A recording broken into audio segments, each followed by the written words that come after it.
Bwana Yesu asifiwe sana. Naomba unisaidie kufungua kitabu cha Mwanzo sura ya 25. Tuanzia mstari wa 19 hadi ule wa 23. Na hivi ndivyo vizazi vya Isaka mwana wa Ibrahimu. Ibrahimu alimzaa Isaka. Isaka akawa mwenye miaka 40 alipomtwaa Rebeka binti Bethueli Mshami wa Padani Aram, ndugu wa Labani Mshami, kuwa mke wake. 21. Isaka akamwomba Bwana kwa ajili ya mke wake, maana alikuwa tasa, naye Bwana akamwitikia, na Rebeka mkewe akachukua mimba. 22. Watoto wakashindana tumboni mwake, naye akasema, ikiwa ni hivi, kuishi kwanifaa nini? Akaenda akamuuliza Bwana.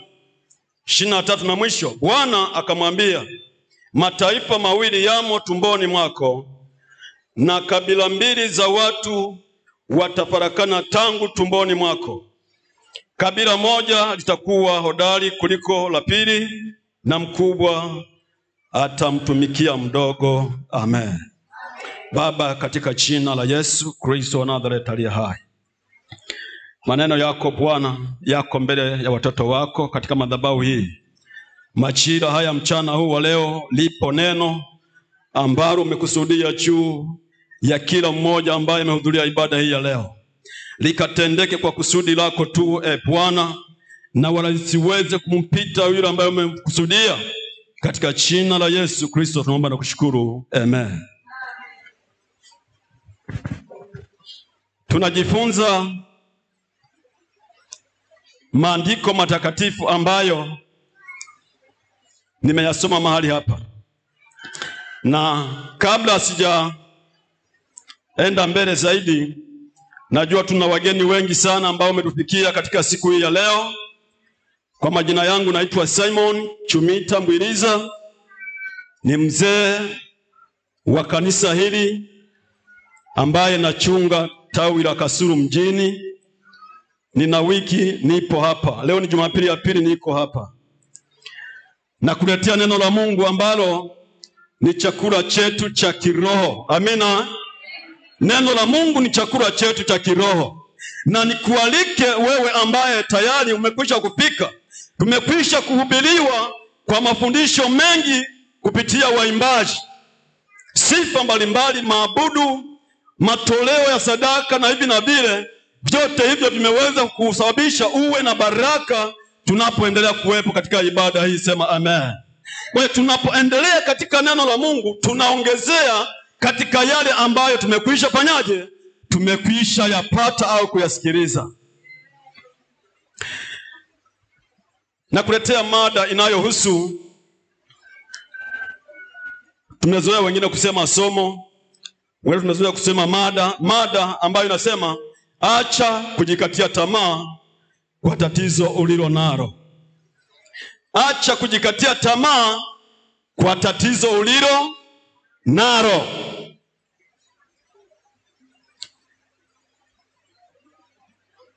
Haijalishi tunaingia kanisani, haijalishi tuko kwenye angels mbalimbali, lakini unaweza ukawepo katika ibada hii ambaye una tatizo linalo kusumbua.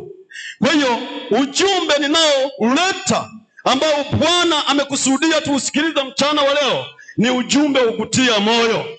Acha kujikatia tamaa kwa tatizo ulilo nalo. Wengi wamekata tamaa, hata kama wanaingia ibadani wamekata tamaa, hata kama wanatoa huduma mbalimbali wamekata tamaa, hata kama wanaendesha maisha ya utajiri aidha ya maskini. Yapo mambo ambayo yamesababisha wakatishwe tamaa. Kwa tunapojifunza ujumbe huu, ninakutia moyo kwamba unisikiliza vizuri. Sitachukua muda mrefu ili nikutie moyo ujue jinsi gani ambavyo hutakiwi ukate tamaa. Kwa hiyo shida, kwa hiyo tatizo ambalo unaliona ni kero katika maisha yako. Jina la Bwana libarikiwe. Tumesoma maneno matakatifu katika Mwanzo. Kitabu cha Mwanzo ni kitabu ambacho ni mwanzo ya kila kitu ambacho tunakiona hapa duniani. Kama ni mwanzo wa kuoa, tumeshaona maandiko tuliyosoma hapa. Kama ni mwanzo wa kufanya mambo yote tunayoyaona hapa duniani, kitabu cha Mwanzo kinafanyaje? Kinaelezea. Sasa tunakutana na maandiko ambayo yanaelezea juu ya Isaka. Isaka alioa mke anaitwa Rebeka. Pamoja na kuoa akakutana na changamoto, akakutana na tatizo au shida ambayo tumeiona. Huyo mke aliyemuoa alikuwa ni nini? Ni tasa, hazai. Rebeka akawa na tatizo la kutoa kuzaa. Lakini tunaona mume wake Isaka akachukua jukumu ambalo tunakwenda kuliona. Jambo la kwanza katika mahubiri yangu ninalosema,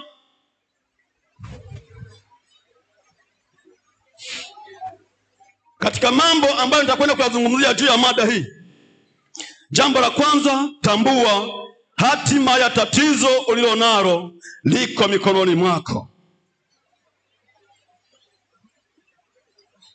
Hatima ya hiyo shida unayoiona ni kero, hatima ya tatizo ambalo unaliona ni shida katika maisha yako, lipo mikononi mwako.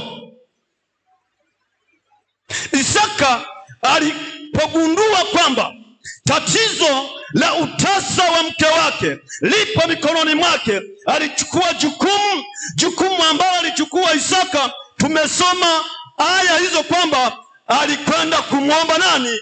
Kumwomba Mungu juu ya utasa wa mke wake. Kwa nini nimeoa mke? Umenipa mke wa baraka, lakini bado nakutana na changamoto. Inakuwaje? Akamwomba Mungu na Mungu akafanyaje? Akamwitikia. Sema amina. Haleluya, haleluya. Muombe Mungu kwa shida ulio nayo. Haikupaswi ukate tamaa. No. Ukikata tamaa, ukipoteza tumaini, bado hilo shida haitatoka, na wala sio dawa. Dawa ni kumwomba Mungu ili aondoe tatizo hilo, ili aondoe shida hiyo. Hakuna mtu yeyote anayeweza kukuondolea, maana hilo tatizo liko mikononi mwako. Bwana Yesu asifiwe sana. Isaka akajikipu bize kwa ajili ya tatizo la mke wake. Amina. Lakini bado unajua, roho huwa zinafuatilia. Roho huwa zinafanyaje? Zinafuatilia. Unaona, Ibrahimu ambaye ni baba yake na Isaka, na yeye hili tatizo mama yake alikuwa nalo. Isaka amekuja kupatikana baada ya, kama tungekuwa ni binadamu wa kawaida, walishakata tamaa kabisa, hakuna uwezekano wa kupata mtoto tena. Maana maandiko yanasema Ibrahimu alipata mtoto huyo wa ahadi akiwa na miaka 100, ambayo kama wangekuwa ni wazazi wa kizazi hiki, yani hata kutoka nje ni issue. Yani ile kufanya movement mbalimbali ingekuwa ni jambo ambalo si la kawaida kwake. Miaka 100. Baba yetu hapa ana miaka kama ni mingi, labda kwenye 70, inakaribia hajafika. Hajafika. Unaona? Sasa miaka 100 atakuwa naamka huyu, labda kwa kuwa ni bwana, lakini wazee wa huko mitaani huko miaka 100 anatembelea magoti. Amen. Bwana Yesu asifiwe sana. Jina la Bwana libarikiwe. Isaka alipatikana kwa mbinde baada ya ile roho ya utasa ya mama yake ikaja na kwa mwanae Isaka alipopata mke na yeye ikaendelea ile roho. Lakini alipogundua kwamba tatizo hili lipo hatima ya mikononi mwake, akamwomba nani? Akamwomba Mungu, na Mungu akafanyaje? Akamwitikia. Lakini Sara naye baada ya kuwa amepata ile mimba, tayari mimba anayo ya watoto wawili, anasikia tumboni hakusomeki, anasikia tumboni mambo sio mazuri, yani ni hali ambayo sio ya kawaida. Hivi kia anayepata mimba anakuwa hivi? Mbona sielewi? Nasikia mambo sio shwari, watoto wanagombana tumboni, kama tulivyosoma maandiko kwamba ni mataifa mawili yaliyoparakana. Kuanzia wapi? Tumboni mwa Rebeka. Jukumu aliyochukua kwenye kipengele hicho, naenda haraka sana. Kwenye kipengele hicho ni jambo la pili, la Rebeka ni jambo la pili. La kwanza, Isaka alimwomba Mungu. Amina. Kwenye kipengele chetu cha hatima ya tatizo ulilonalo liko mikononi mwako. Isaka alimwomba Mungu. Rebeka alimuuliza Mungu. Anasema, Mungu, sielewi hii mimba kama ni hivi, kuna sababu gani ya kuishi? Kwa mujibu wa maandiko tuliyosoma, kuna haja gani ya kuendelea kuishi kama tatizo ni hili? Lakini alipogundua kwamba hiyo shida, hilo tatizo alilonalo, hakuna jirani, hakuna baba yake, hakuna mama yake, lipo mikononi mwake, alikwenda kumuuliza nani? Akamuuliza Mungu. Akasema, sielewi, lakini akapata majibu. Sema amen. Sema amina. Tatizo ulilonalo halitomalizwa na jirani yako. Shida ulionayo haitamalizwa na jirani yako. Ni wewe mwenyewe uwe kipau mbele. Kama watatokea wakusaidia, wafuate nyuma, lakini wao ukiwa kipau mbele. Haleluya. Jina la Bwana libarikiwe. Bwana Yesu asifiwe. Sikiliza. Yesu katika ile injili ya Yesu iliyoandikwa na Luka mtakatifu sura ya 18, ukisoma mstari wa kwanza hadi ule wa 8, ni habari za mama mjane aliyekuwa akimwendea hakimu dhalimu ambaye alikuwa hamjui Mungu. Kwa shida aliyokuwa nayo, kwa kesi aliyokuwa nayo, anamwendea hakimu mara kwa mara. Yesu alisemaje? Hatutasoma hayo maandiko, utasoma kwa wakati wako. Akasema, imewapasa kumwomba Mungu, wala msikate nini? Msikate tamaa. Wapendwa, huwa shida tunazo. Amina. Shida zipo, matatizo yapo, yametofautiana. Tatizo lako sio tatizo langu, tatizo langu sio tatizo la yule. Kila mtu ana tatizo lake, kila mtu ana changamoto yake na kwa muda wake. Kwa hiyo changamoto, hayo mateso unayoyaona, hizo shida unazoziona, wa kuziondoa ni wewe mwenyewe unapomwendea Mungu mara kwa mara, bila ukata nini? Bila ukata tamaa. Haijalishi umeomba mara ngapi unajibiwa, lazima ujikipubize wewe mwenyewe kwa ajili ya kutatua tatizo lililoko mbele yako. Jina la Bwana libarikiwe. Yesu asifiwe. Jina la Bwana libarikiwe. Tusikate tamaa. Unajua, kuna wakati mwingine tunaishia kulia. Tunaishia kulia. Umepatwa na shida, kila mtu huwa analia kwa lugha yake, si sawa?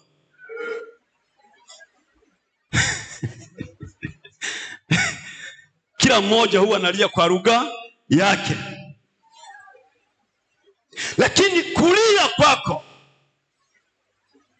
kukasirika kwako, hakutokusaidia chochote juu ya shida ulio nayo. Hakuna. Yesu akijua kwamba anakaribia kikombe cha mateso, akijua kwamba huko ninakoelekea kuna shida ambayo naenda kukutana nayo, hakuishia kusikitika tu, alichukua hatua ya kwenda kumwomba Mungu. Ukisoma ile Mathayo, injili ya Yesu iliyoandikwa na Mathayo mtakatifu sura ya 26, ukianzia mstari wa 36 hadi 46 tutasoma. Yesu alichukua hatua, akawachukua wanafunzi ili waende kuomba, akajitenga nao kidogo, akaenda akaomba. Amekuja ana mahali alipowaacha, anakuja kuangalia jamaa wako kwenye mashindano ya usingizi, wako kwenye mashindano ya kukoroma, kila mmoja kwa namna anavyokoroma, wanapiga usingizi mwanzo mwisho. Kwa nini? Hawakujua tatizo lililoko mbele yao. Yesu atusaidie sana. Bwana Yesu asifiwe. Yesu aliwachukua kama mara 3, anaenda nao ili waombe, lakini mwisho wa siku akasema, ombeni msije mkaingia wapi? Majaribuni. Matatizo tulionayo ndugu zanguni hayawezi kumalizwa na kulia. Unavyolia kwa lugha yako, unavyolia sifiki nini aje. Hapana, ni kwa kuomba Mungu, ni kwa kumpigia Mungu magoti, ndipo tunaweza tukatatua shida zetu katika jina la Yesu Kristo. Sema amen. Sema amina. Bwana Yesu atusaidie sana.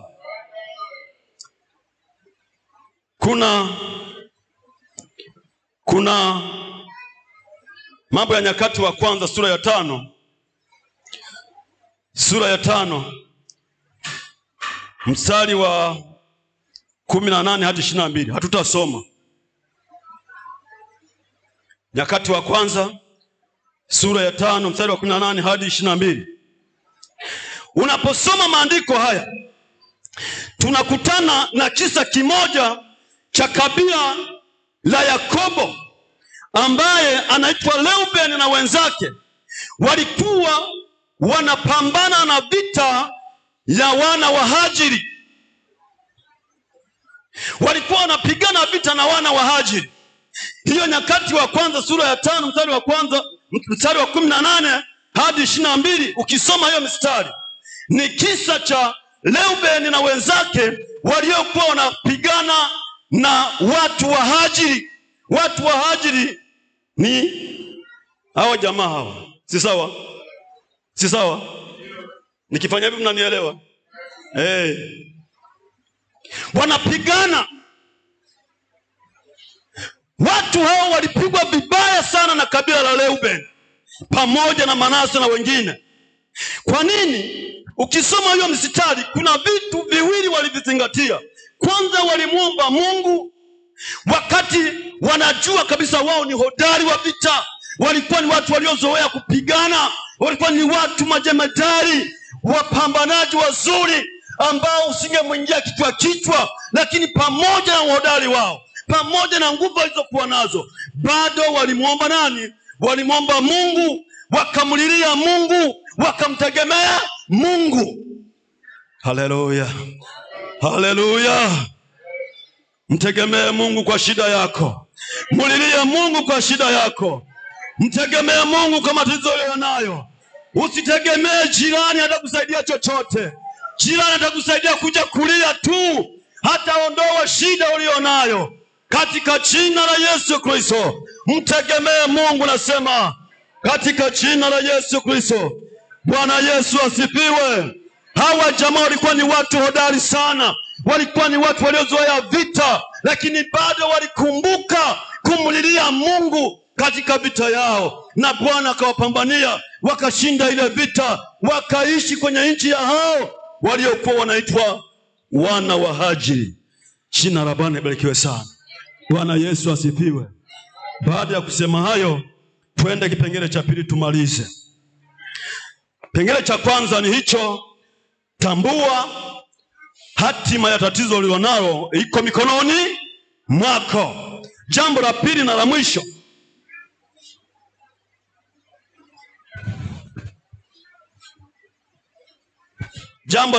la mwisho, ulizaliwa kwa kusudi maalum. Ulizaliwa kwa kusudi maalum. Naomba turudi ile Mwanzo sura ya sura ya kwanza mstari wa 26 tutasoma hadi 28.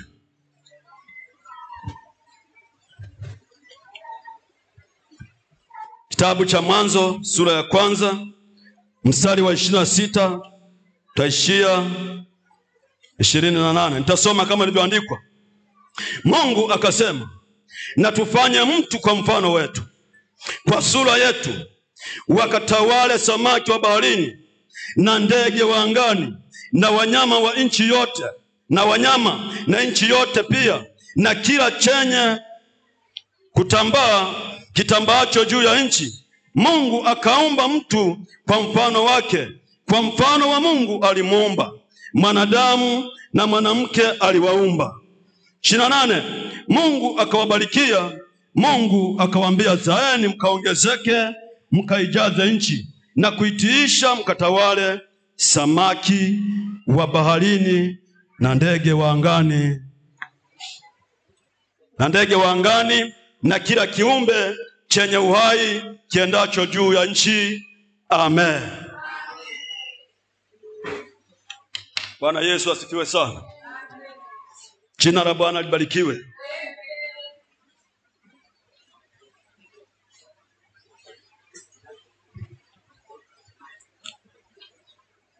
Acha kujikatia tamaa kwa tatizo linalofanyaje? Linalokusumbua. Kwa nini? Jambo la pili, ulizaliwa kwa kusudi maalum. Wewe haupo tu hapa duniani kama picha tu fulani. Haukuzaliwa ili uje uwe kama video tu fulani. Hapana, lipo kusudi la wewe kuwepo. Wenzako wameshakufa, wenzako wameshatwaliwa, wenzako wako hivi na vile, lakini wewe upo. Haupo kwa bahati mbaya. Lipo kusudi la Mungu kukuacha uishi. Haleluya, haleluya. Lipo kusudi maalum la wewe kuishi. Kwa nini? Maandiko tuyoyasoma ni ili ukatawale. Amina. Upo ili ukatawale. Ukatawale nini? Ukatawale vitu gani? Maeneo ya kutawala, unaweza ukatawala kiroho, unaweza ukatawala kimwili. Tunawatawala vyote, tunatawala vyote. Wapo ambao ni viongozi wametokana na mwanadamu. Mwanadamu awaye yote lazima kuna kusudi lake la kuwepo hapa duniani. Sema amina. Sema amen. Inawezekana kuna rais atakayetokea katika kanisa hili. Inawezekana kuna mbunge atatokea katikati yetu. Inawezekana kuna waziri atatokea katikati yetu. Maana tumeumbwa ili tutawale, tuongoze, tumiliki.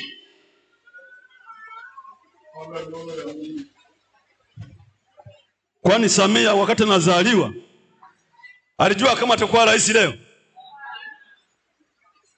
Alijua kama atakuwa kiongozi leo? Jibu ni hapana. Lakini Mungu ambaye amekukusudia kuwepo leo, Mungu ambaye amekuletea ujumbe huu leo, anajua kusudi lako lipo. Inawezekana usiwe rais kama alivyo Samia, inawezekana usiwe waziri kama walivyo mawaziri wengine, lakini ukawa ni mbunge, ukawa ni mwenyekiti wa kijiji au kitongoji, katika jina la Yesu na inakuwa. Maana tumeumbwa ili tufanyeje? Tutawale. Amina. Maana ya kutawala, kwanza lazima ujitawale mwenyewe. Lazima ujitawale wewe mwenyewe.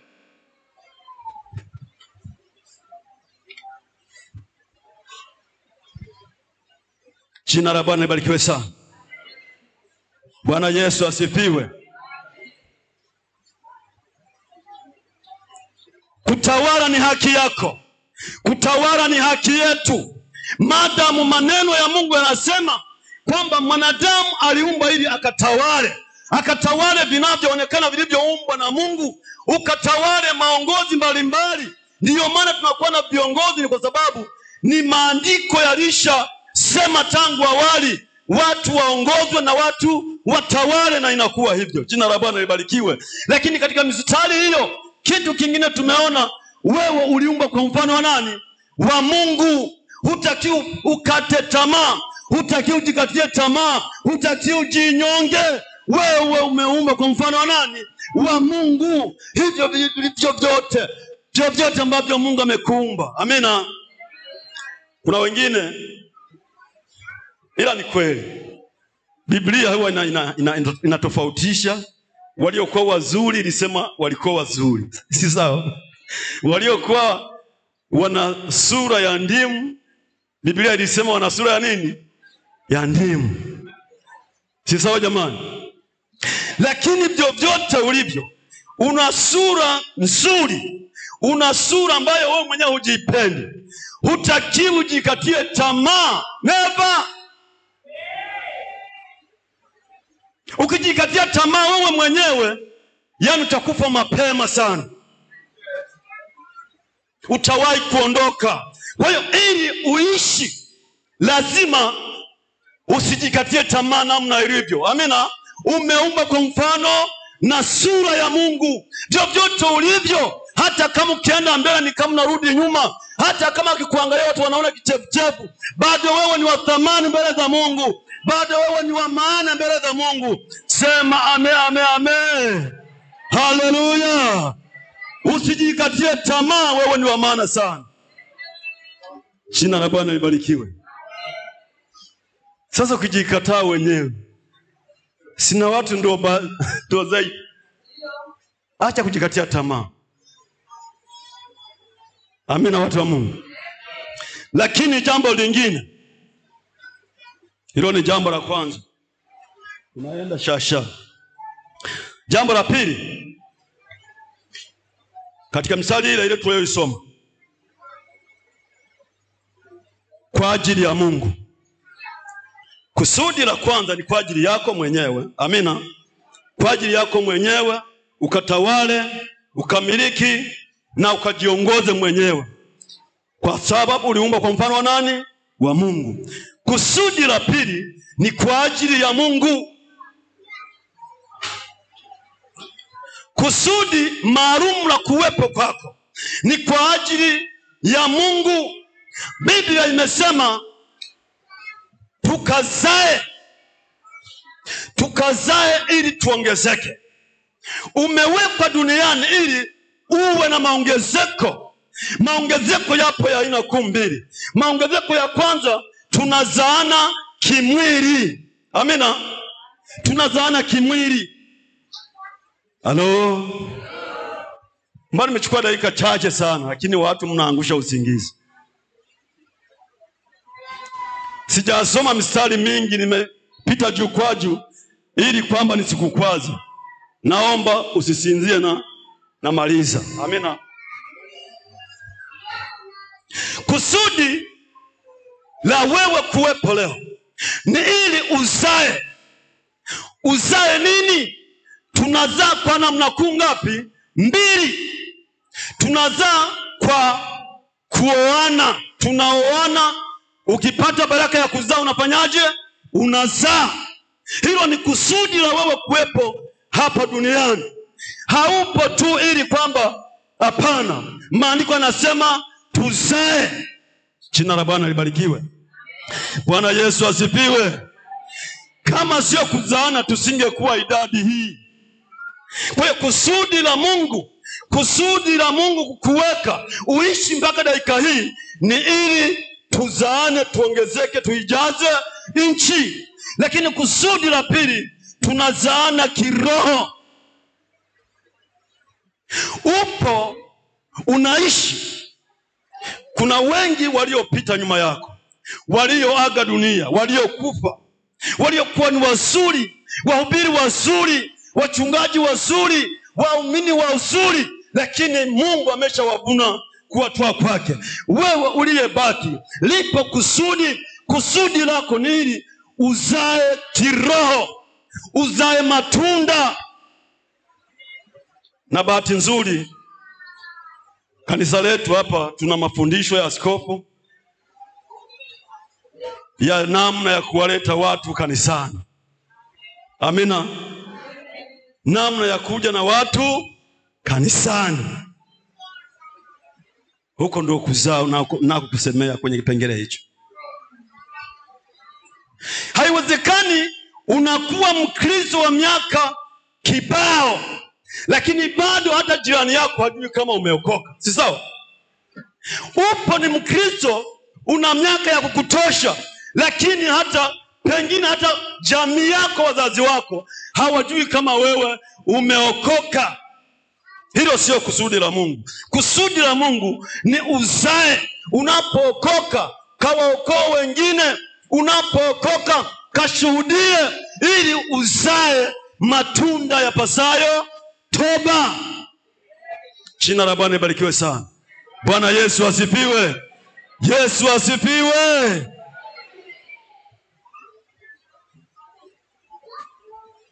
Lazima tuyatendee kazi maneno ya Mungu. Tusiishi tu tukasahau kusudi ambalo Bwana ametuwekea mahali hapa. Kusudi ambalo Mungu amekuacha uishi leo ni kwa ajili ya utumishi. Mtumikie Mungu kwa njia mbalimbali za kushuhudia, kuhubiri, kushauri na mambo kadha wa kadha. Maana wewe ni wa thamani, umeumba kwa mfano wa Mungu. Litendee kazi neno ambalo unalisikiliza, na utukufu utamrudia Mungu. Sema amen. Sema amen.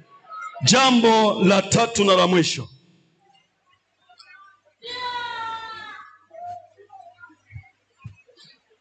Jambo la tatu na la mwisho kwa ajili ya watu wengine. Tutasoma kwenye eneo hili Mwanzo 12 na takuwa mstari wangu wa mwisho.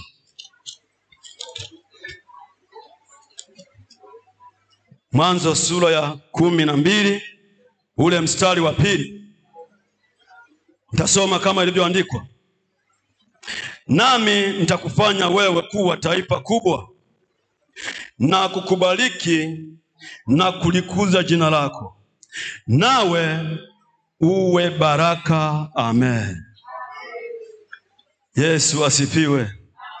Jina la Bwana libarikiwe.